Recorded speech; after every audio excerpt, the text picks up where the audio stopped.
तो channel subscribe कर लीजिए, नोटिफिकेशन को ऑन कर लीजिए, क्योंकि कोई मिस नहीं होना चाहिए।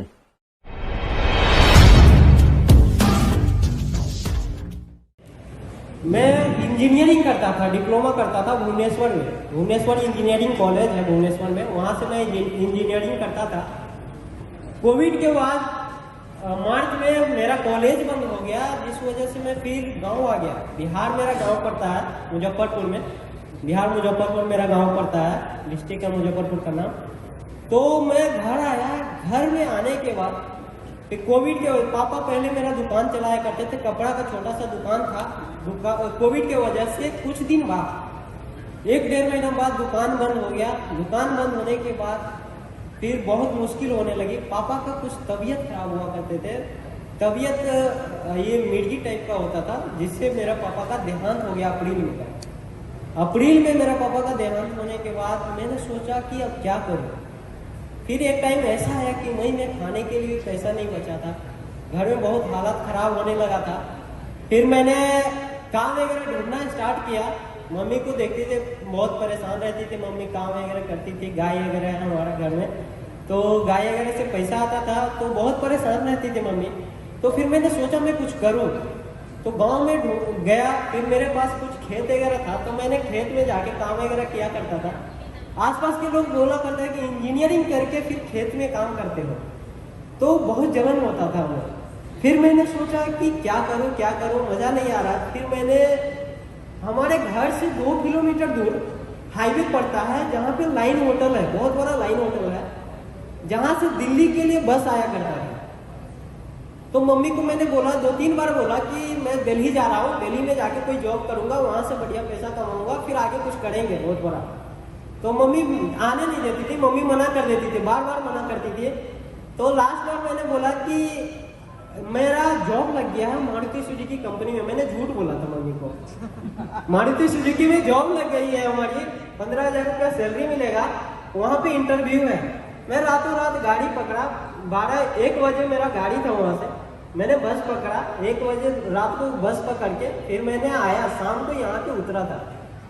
लास्ट टाइम पता नहीं था कि मैं कहाँ पे उतरा था दिल्ली में, वो भी नहीं पता था।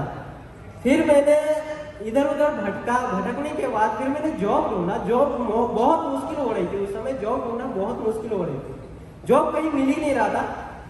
फिर 1 दिन बीत गया, 2 दिन बीत गया, तीसरा दिन मेरे को जॉब मिला सिक्योरिटी गार्ड का। सिक्योरिटी गार्ड का जॉब जो मिला, एक इंसान था, उससे बात हुई, वो बोला कि चलो पीजी चलता है, वहां पे सिक्योरिटी गार्ड में जॉब कर लेना।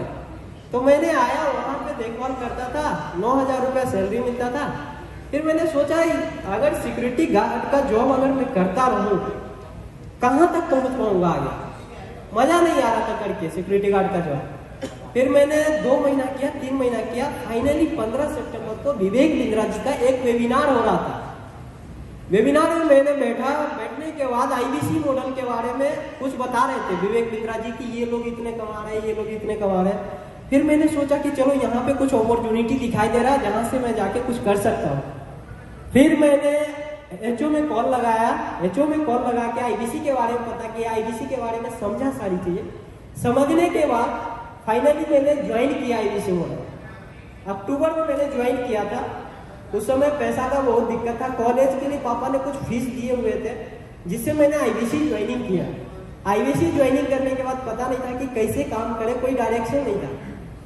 तो फिर मैंने करते गया, डायरेक्शन नहीं मिल रहा था। फिर एक दिन ऐसा हुआ कि प्रांशु रंजन जी का वेबिनार होता था रात को, जिसमें प्रांशु रंजन जी कस्टमर मीट करते थे, राहुल भाई का उदाहरण दिया करते, राहुल जी का। तो मैंने देखा करता था, तो लगता था कि चलो मैं कुछ करूं। फिर फाइनली मैंने 5 नवंबर को जॉब छोड़ के, जॉब क्विट करके मैं फुल टाइम में आईबीसी ज्वाइन किया। फिर लक्ष्मी नगर में मैंने पीजी लेके रहने लगा। पीजी में 5,000 रुपया लेता था, खाने पीने रहने का सब चीज दिया करता था, कुछ पैसा सेविंग था, जिससे मैंने 1-2 महीना सर्वाइव कर पाया वहाँ पे। फिर नवंबर में कुछ काम नहीं होता। क्यों नहीं हुआ था? क्योंकि मेरे अंदर बहुत कमियां थी। मैं बिहार से बिलोंग करता था, उतना बोल नहीं पाता था, कस्टमर को एक्सप्लेन नहीं कर पाता था। फिर जाके मैंने पांडे जी से बात किया, पांडे जी समझाया, बहुत सारी चीजें सिखाई पांडे जी ने। और फिर भी जाके नहीं हो रहा था। नवंबर बीत गया, दिसंबर में फाइनली 25 तारीख को प्रांशु रंजन जी से बात हुई हमारी। प्रांशु रंजन जी मेरे बारे में पूछा कि क्या करते हो, कहाँ से हो, सारी चीज़ें समझने के बाद प्रांशु रंजन जी ने एडवाइस किया कि जाके आप फिर से जॉब पकड़ो। फिर मैंने सोचा अभी जॉब तो मिल नहीं रहा, जॉब कहाँ पकड़ो। ऑलरेडी जो जॉब मिला हुआ था वो जॉब छूट गया। मैंने 2 दिन 26 और 27 को मैंने बंक मारा, ऑफिस नहीं आया प्रांशु रंजन जी का। फिर जाके मैंने जॉब ढूंढा, जो 4 किलोमीटर पैदल चल चलते हर रोज दोनों दिन जॉब ढूंढा करता था, नहीं मिला। फिर 28 को मैंने सोचा कि आज कहीं ना कहीं से जॉब लेके जाना है। तो फाइनली मैंने लक्ष्मी नगर में ही क्रेडिट कार्ड का जॉब पकड़ा, जहाँ पे 12,000 का जॉब मिला। वहाँ पे बताया, मैं टाइमिंग मैच कर रहा था। हम तो ऐसा सोच रहे थे कि ऐसा ना हो कि अगर मान के चलो मैं जॉब करने चले जाऊँ तो आईबीसी का काम छूट जाए, क्योंकि यहाँ तो ग्रोथ है लेकिन कमी मेरे अंदर है। अगर ऐसा ना हो तो मैंने टाइमिंग मैच कर रहा था। तो वहाँ पे फाइनली जाके टाइमिंग भी शेड्यूल हो गया कि 9 से 5 आपको आके यहाँ पे काम करना है, कॉलिंग करना है, उसके बाद आप फ्री हो सकते हो। तो फिर मैंने सोचा चलो 2 घंटा का टाइम मिल सकता है। फिर मैंने 9 से 5 क्रेडिट कार्ड में जॉब किया। फिर जाके प्रांशु रंजन जी का ऑफिस आया करते थे 2 घंटा के लिए। फिर मैंने 6 बजे ऑफिस फाइनली पहुंचता था, वहाँ से थोड़ा ही दूर पड़ता था। 6 बजे नहा धो के फाइनली ऑफिस पहुंच के मैंने हर रोज काम करता था। जनवरी में कोई सेल नहीं हुई, फरवरी में फाइनली जाके हमारा 1 लाख का रेवेन्यू हुआ था, जिसमें ऑफर चला हुआ था, जिसमें 40% मिल रहा था। तो उस समय ये TDS काट के हमें 39,000 का कमीशन बना। फाइनली मार्च में हमारा एग्जाम था, इंजीनियरिंग का एग्जाम था, भुवनेश्वर जाना था। मैं सोच रहा था, कॉलेज वाला बराबर कहता था कि पैसा पे करोगे तभी एग्जाम दे पाओगे, नहीं तो नहीं दे पाओगे। फिर मैं सोच रहा था पैसा तो है नहीं, पैसा मैं दे नहीं पाऊंगा। तो मैं फाइनली डिसाइड कर लिया था कि चलो एग्जाम तो हो नहीं पाएगा, अब IBC में ही बेस्ट करना है। फिर फाइनली 13 तारीख को मेरे पास 39,000 रुपया बड़ा बिजनेस की तरफ से क्रेडिट हो गया। फिर मैंने सोचा चलो अब बन सकता है। फिर मैंने गया, कॉलेज गया, 17-18 को कॉलेज गया, यहाँ से दिल्ली से भुवनेश्वर गया ट्रेन से। फिर जाके मैंने वहाँ पे डिपॉजिट किया, पैसा जमा किया। पैसा जमा करने के बाद एग्जाम देने दिया। एग्जाम 5th सेमेस्टर का एग्जाम चल रहा था मेरा। मैंने एग्जाम दिया। एग्जाम देने के बाद फिर मैं अप्रैल 17-18 को फिर वहाँ से दिल्ली आया। दिल्ली में आके फिर मैंने काम करना स्टार्ट किया। फाइनली मैंने 20 से एडवर्टीजमेंट स्टार्ट करवाया था। मैंने 10 दिन के अंदर में 5 सेल निकाला था। 5 सेल निकालने के बाद उस समय भी 40% का ऑफर चल रहा था, जिसमें फाइनली मेरा 1,06,000 का कमीशन बना था। सारी चीजें कोड रिवर्सल भी कुछ था, जिसमें 1,06,000 का कमीशन बना था। फिर ऐसे ही चलता गया 2-3 महीना से जुलाई अगस्त तक ऐसे ही मैंने 2 लाख 3 लाख का रेवेन्यू करता था। फिर फाइनली मैंने सितंबर के लिए प्लान बना रहा था, अगस्त के लिए प्लान बना रहा था। फिर अकेले में हमको समझ में नहीं आ रहा था कि करे कैसे। फिर मैंने जुलाई में 29 तारीख को, जुलाई में मैंने काम कम किया था, 29 तारीख को प्रांशु रंजन जी के पास गया। प्रांशु रंजन जी को मैंने बोला कि सर 2 लाख 3 लाख करके मजा नहीं आ रहा, कुछ बड़ा प्लानिंग करना है। फिर उन्होंने टारगेट बनवा दिया हमारा। फाइनली मैंने अगस्त में 10,40,000 का मैंने रेवेन्यू किया।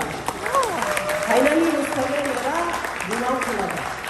10,40,000 का रेवेन्यू, जिसमें से अभी मेरे हिसाब से 3 लाख के अकॉर्डिंग मेरा कमीशन बना। ये मेरा जर्नी रहा। फिर उस समय रियलाइज हुआ कि जब हम कर सकते हैं तो सब कर सकता है। जब हम कर सकते हैं तो आप लोग भी कर सकते हैं। यस या नो? यस, बिल्कुल कर सकते हैं। बिंद्रा जी कहते हैं, जमीन पे बैठ के क्यों आसमान देखता है, पढ़ो के खोल जमाना तेरा उड़ान देखता है। उड़ान दिखाना चाहते हो आप लोग? Thank you so much. एक बार हम स्टैंडिंग ओवेशन प्लीज खड़े होकर स्वागत करेंगे। ये बहुत इंपॉर्टेंट सेशन है बॉस।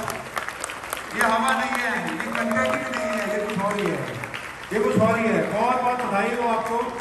रोशन नाम है इनका, रोशन कर दिया इन्होंने पूरी पूरी इस मीटिंग को। थैंक यू सो मच, बहुत बहुत धन्यवाद।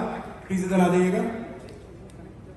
प्रांशु जी बधाई हो आपको, बड़ा मार्गदर्शन करा आपने इनका। अब हमारी आखिरी एक स्वीट सी और कहानी है।